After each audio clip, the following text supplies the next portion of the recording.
स्त्री का विश्वास। एक स्थान पर एक ब्राह्मण और उसकी पत्नी बड़े प्रेम से रहते थे, किंतु ब्राह्मणी का व्यवहार ब्राह्मण के कुटुंबियों से अच्छा नहीं था। परिवार में कलह रहता था। प्रतिदिन के कलह से मुक्ति पाने के लिए ब्राह्मण ने माँ बाप, भाई बहन का साथ छोड़कर पत्नी को लेकर दूर देश में जाकर अकेले घर बसाकर रहने का निश्चय किया। यात्रा लंबी थी। जंगल में पहुंचने पर ब्राह्मणी को बहुत प्यास लगी। ब्राह्मण पानी लेने गया। पानी दूर था, देर लग गई। पानी लेकर वापस आया तो ब्राह्मणी को मरी पाया। ब्राह्मण बहुत व्याकुल होकर भगवान से प्रार्थना करने लगा। उसी समय आकाशवाणी हुई कि ब्राह्मण, यदि तू अपने प्राणों का आधा भाग इसे देना स्वीकार करे तो ब्राह्मणी जीवित हो जाएगी। ब्राह्मण ने ये स्वीकार कर लिया। ब्राह्मणी फिर जीवित हो गई। दोनों ने यात्रा शुरू कर दी। वहां से बहुत दूर एक नगर था। नगर के बारा में पहुंचकर ब्राह्मण ने कहा, प्रिय, तुम यहीं ठहरो, मैं अभी भोजन लेकर आता हूँ। ब्राह्मण के जाने के बाद ब्राह्मणी अकेली रह गई। उसी समय बारा के कुएं पर एक लंगड़ा किंतु सुंदर जवान राह चला रहा था। ब्राह्मणी उससे हंसकर बोली, वह भी हंसकर बोला। दोनों एक दूसरे को चाहने लगे। दोनों ने जीवन भर एक साथ रहने का प्रण कर लिया। ब्राह्मण जब भोजन लेकर नगर से लौटा तो ब्राह्मणी ने कहा, ये लंगड़ा व्यक्ति भी भूखा है, इसे भी अपने हिस्से में से दे दो। जब वहां से आगे प्रस्थान करने लगे तो ब्राह्मणी ने ब्राह्मण से अनुरोध किया कि इस लंगड़े व्यक्ति को भी साथ ले लो। रास्ता अच्छा कट जाएगा। तुम जब कहीं जाते हो तो मैं अकेली रह जाती हूँ। बात करने को भी कोई नहीं होता।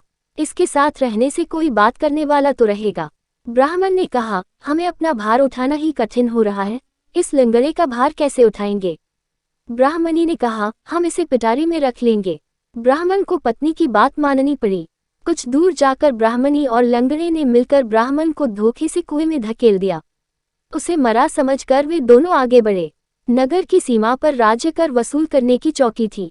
राजपुरुषों ने ब्राह्मणी की पैटारी को जबरदस्ती उसके हाथ से छीन कर खोला तो उसमें वह लंगड़ा छिपा था। ये बात राज दरबार तक पहुंची। राजा के पूछने पर ब्राह्मणी ने कहा, यह मेरा पति है। अपने बंधु बांधवों से परेशान होकर हमने देश छोड़ दिया है। राजा ने उसे अपने देश में बसने की आज्ञा दे दी। कुछ दिन बाद किसी साधु के हाथों कुएं से निकाले जाने के उपरांत ब्राह्मण भी उसी राज्य में पहुंच गया।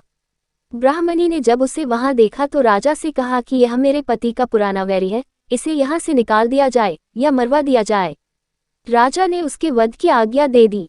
ब्राह्मण ने आज्ञा सुनकर कहा, देव, इस स्त्री ने मेरा कुछ लिया हुआ है, वह मुझे दिलवा दिया जाए। राजा ने ब्राह्मणी को कहा, देवी, तूने इसका जो कुछ लिया हुआ है सब दे दे। ब्राह्मणी बोली, मैंने कुछ भी नहीं लिया। ब्राह्मण ने याद दिलाया कि तूने मेरे प्राणों का आधा भाग लिया हुआ है। सभी देवता इसके साक्षी हैं।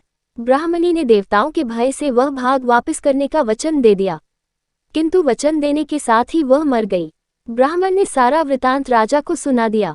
कहानी कैसी लगी कमेंट करके बताएं और मेरे चैनल को सब्सक्राइब कर लीजिए। Thank you.